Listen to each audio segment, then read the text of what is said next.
Bueno, retomamos entonces los videos y tomando lo que habíamos visto al final del anterior, lo importante que ustedes se acuerden no son cada uno de los pasos del ciclo de Krebs como yo les fui explicando o como aparece en este esquema, porque no se trata de saber paso a paso cada uno de los compuestos que se obtiene para para el desarrollo del ciclo de Krebs. Primero y principal no es necesario saberlo porque eh, es demasiado específico para saberlo. No tiene ningún sentido para un licenciado en kinesiología y fisiatría saber de memoria el ciclo de Krebs. Pero sí es importante saber cuáles son los productos que se obtienen a partir del ciclo de Krebs.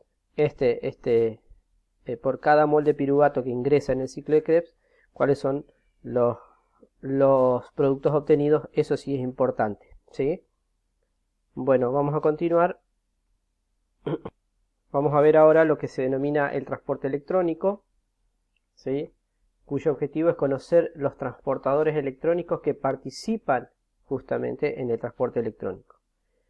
En el transporte electrónico, que tiene lugar en las mitocondrias, es importante saber dónde se da, los protones y los electrones, tanto del NAD-H como del FAD-H2, pasan de un portador electrónico al siguiente hasta que se combinan con el oxígeno para formar agua.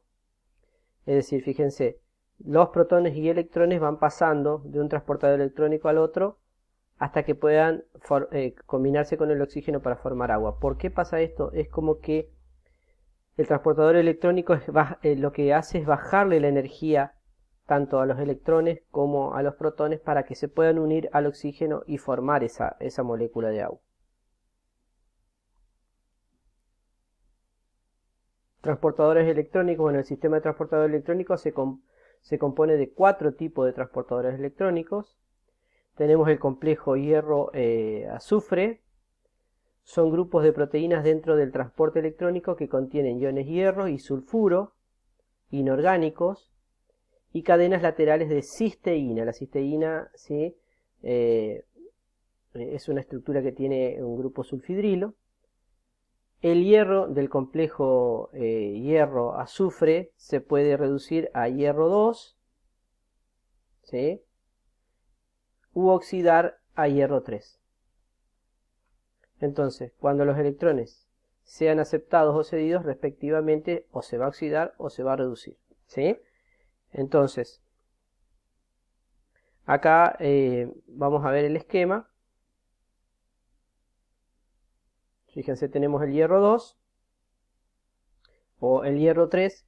Si toma un electrón, acá está en la forma oxidada. Si toma un electrón, va a pasar a hierro 2, que es la forma reducida, ¿sí? Entonces este complejo hierro-azufre, ¿sí? Como bien decía acá, está formado por un catión hierro, grupos azufres inorgánicos, y a estos azufres unidos por cadenas laterales de cisteína. Vuelvo a repetir. Si el hierro está como hierro más 3, puede tomar un electrón y se reduce a hierro más 2.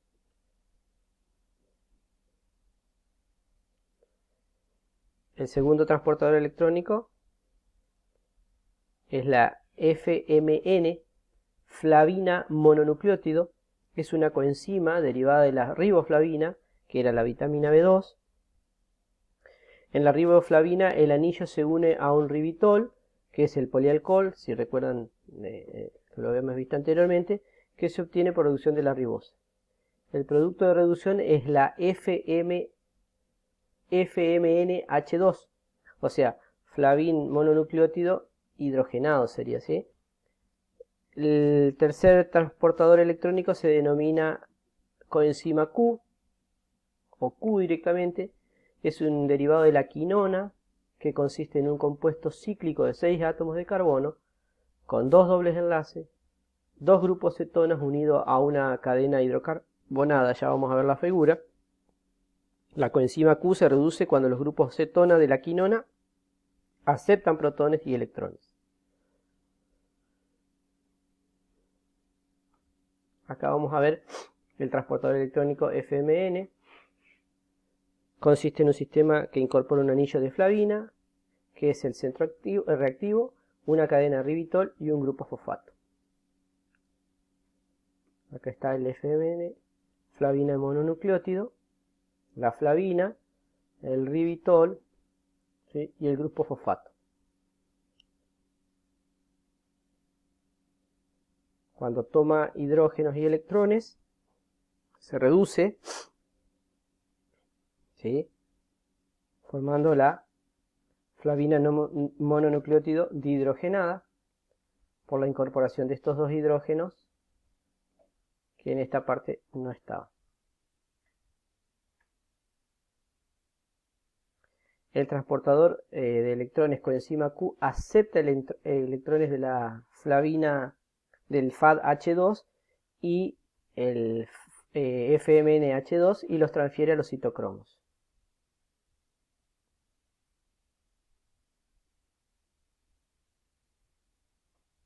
Acá tenemos la coenzima Q oxidada y cuando toma hidrógenos aparece la coenzima Q reducida. ¿Cómo se abrevia? Q oxidada, la Q sola, y reducida QH2. En cuarto lugar tenemos los citocromos.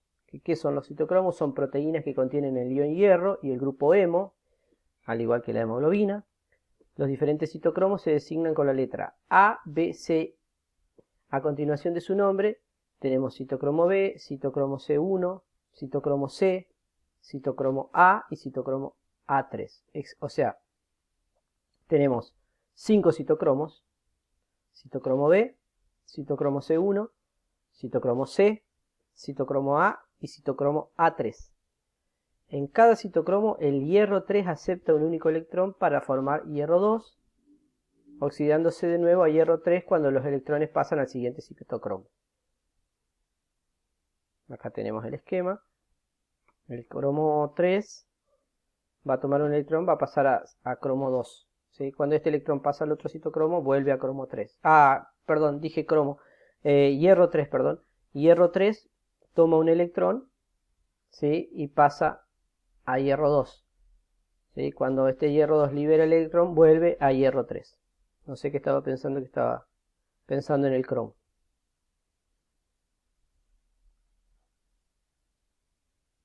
Entonces acá tenemos un esquema. Las proteínas que contienen hierro y se denominan citocromos se identifican con las letras B, C, C1, A y A3. Tenemos 5 citocromos.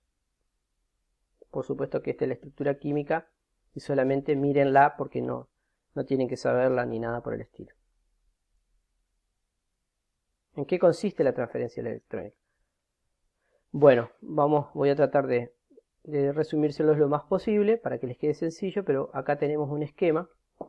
Dice, a lo largo de todos los pliegues que tiene la membrana interna de la mitocondria se sitúan las enzimas y los transportadores electrónicos responsables del transporte electrónico. Hay dos transportadores que no se unen firmemente a la membrana, que son la coenzima Q y el citocromo C. Precisamente la flexibilidad posicional de la que disponen les permite actuar como transportadores electrónicos móviles que hacen llegar los electrones a las proteínas unidas a la membrana. Entonces acá tenemos el espacio intermembranal, la membrana mitocondrial interna, y acá tenemos, ¿sí?, el complejo 1, la FMN y el complejo hierro-azufre.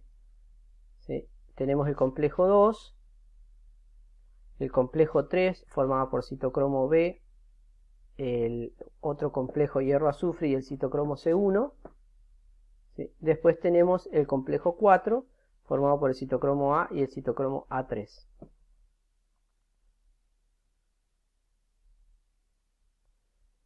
Esto que está en azul nos representaría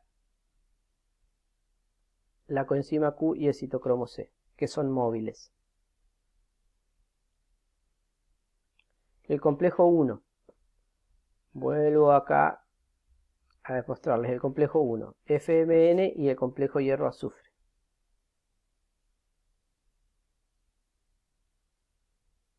El complejo 1, NADH deshidrogenasa, dice, el NADH transfiere protones y electrones al FMN, que se convierte en su forma reducida, FNH2. Al mismo tiempo, el NAD es reoxidado a NAD+, que se emplea en otros procesos oxidativos. El NADH más H más el FMN dan la forma oxidada del NAD y la forma reducida del FMN. Dentro del complejo 1, los electrones del NAD se transfieren a los complejos hierro-azufre y a la coenzima Q. La reacción global en el complejo 1 es el NAD H más la coenzima Q, nos dan una Q reducida más un NAD oxidado. En el complejo 2, succinato deshidrogenasa, les voy a mostrar en el esquema, voy a subir. Acá tenemos el complejo 2.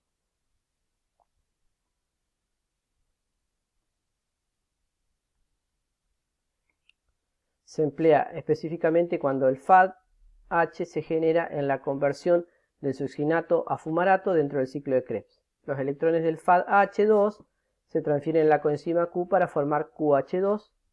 Como el complejo 2 se encuentra en un nivel energético menor que el complejo 1, los electrones del FADH2 participan en el transporte electrónico desde un nivel de menor energía. La reacción genérica del complejo 2 sería esta.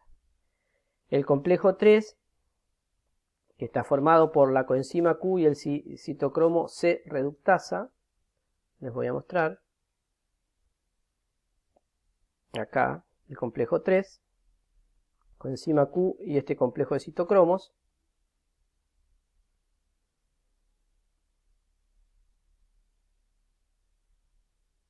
El transportador móvil QH2 transfiere electrones de la coenzima NADH y FADH2 al complejo hierro-azufre y a continuación al citocromo B, el primer citocromo en el complejo 3. Acá tenemos la reacción química genérica. Los electrones son transferidos del citocromo B al complejo hierro-azufre y allí al citocromo C1 y a continuación al cocitocromo C. Cada vez que el hierro 3 acepta un electrón se reduce a hierro 2, el citocromo C, otro transportador móvil, desplaza los electrones del complejo 3 al complejo 4. Les muestro el complejo 4. Acá está el complejo 4, que está formado por el citocromo A y el citocromo 3. El citocromo A, perdón, y el citocromo A3.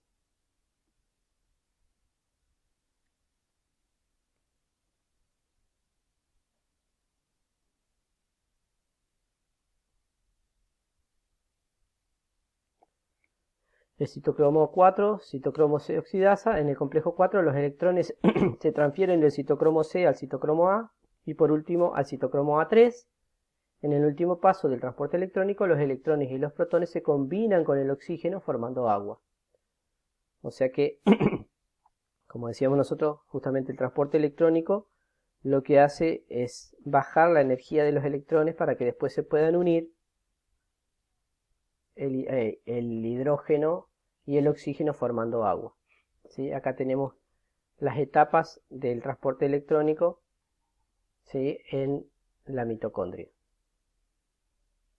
Vamos a ver la fosforilación oxidativa y ATP. El objetivo es conocer el proceso de fosforilación oxidativa en la síntesis de ATP y calcular la cantidad de ATP sintetizada por oxidación completa de la glucosa.